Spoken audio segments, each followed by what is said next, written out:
In a previous video, we discussed how to walk uphill, which means, of course, at some point, you're going to need to come back down again. And it's not as simple as just reversing what you did on the way up.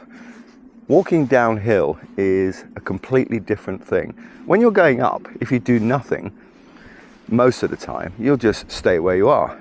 But on the way down, if you do nothing, gravity takes over and you'll go down very, very fast. So walking uphill is really about two things: controlling your speed and getting down without hurting yourself. We've all seen people doing this, okay? Walking down, anybody who's spent any time in the hills will have seen people doing this, or they may have done it themselves. Sometimes it's because their knees are hurting or their legs are tired, and this way it feels as if it takes the pressure off. Other times people walk sideways and they lean into the slope because it feels safer. They think it gives them better balance and control and reduces the risk of slipping.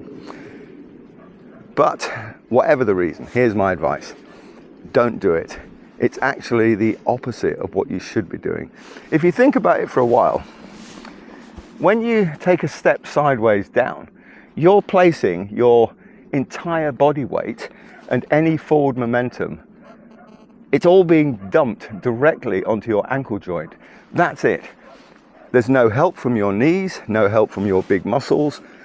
In fact, there's no support whatsoever from the rest of your body.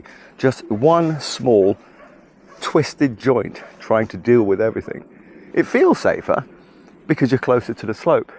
But if your foot doesn't land perfectly every time you're going over, and don't forget, there are no muscles on the side of your ankle that are strong enough to stop that kind of slip.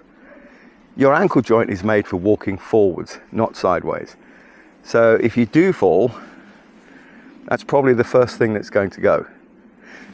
Remember, I don't make videos that tell you what you must do. It's a free country. You can do whatever you want. All I can do is offer some advice. So next time you're out in the hills, give these few tips a try and see what works for you. So my first advice, or is this my second advice? I really should have a script, shouldn't I? Write it all down. We'll call it my second. My second bit of advice is to face the way that you're moving. I'll show you what I mean. So here am I. I'm up the hill and I'm going in that direction. I'm facing. Now I'm going in that direction. So I'm facing the way that I'm moving, okay, all the time. If I come to a steep bit, I definitely don't do this. What I do, I just change direction and start zigzagging down the slope all the time, facing the way that I'm moving. The reason for that is, if you look at I don't know if you can, hopefully you can see my boots. All of my boot is in contact with the slope. So it gives you a lot more grip and control, and you're much less likely to slip. So my next bit of advice: never land on the front of your boot.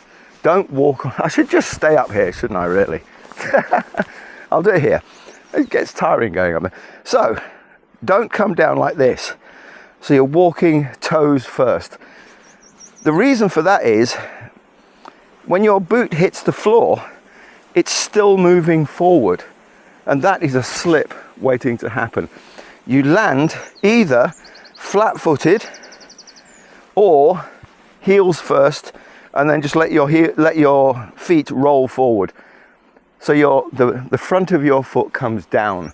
So remember, step down, don't slide in. Is this the third or the fourth bit of advice? I don't know. In the previous video, I said that you should try and walk down so that when your foot hits the floor, your knees are slightly bent. That way it's your thighs and your bum that absorb all the impact. I'll show you what I mean. So here we go. So it's not this, stamping down, but rather it's this. So you bounce down. Okay, so your thighs and your other big muscles are taking all the strain. If you come down like this, it's the cartilage on the back of your knee that's taking all the strain. So you may look a bit silly, in fact you will, coming down the hill like Mr. Blobby. Only British people will understand that. But try and come down as if you're bouncing down. As I said, you'll look a bit silly, but your knees will thank you. So that's really all the tips I can give you. I think that's 4.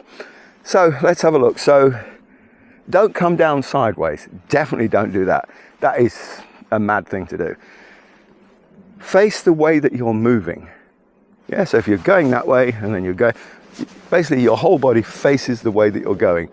When you come down, plant your heels or your whole boot, not your toes first. Okay?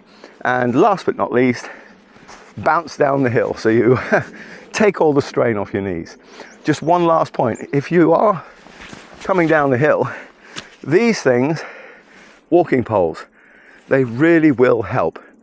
You know, so you're better to have them and not need them than to need them and not have them. So just carry them, and if you don't want to use them, fine, don't use them. The saying is, if you use walking poles when you're 15, you won't need them when you're 50. That's a good saying. Anyway, as I said, give all these tips a try. If they work for you, fine. If they don't work for you, never believe anything that anybody says on YouTube. They just Anyway, as always, thanks for watching.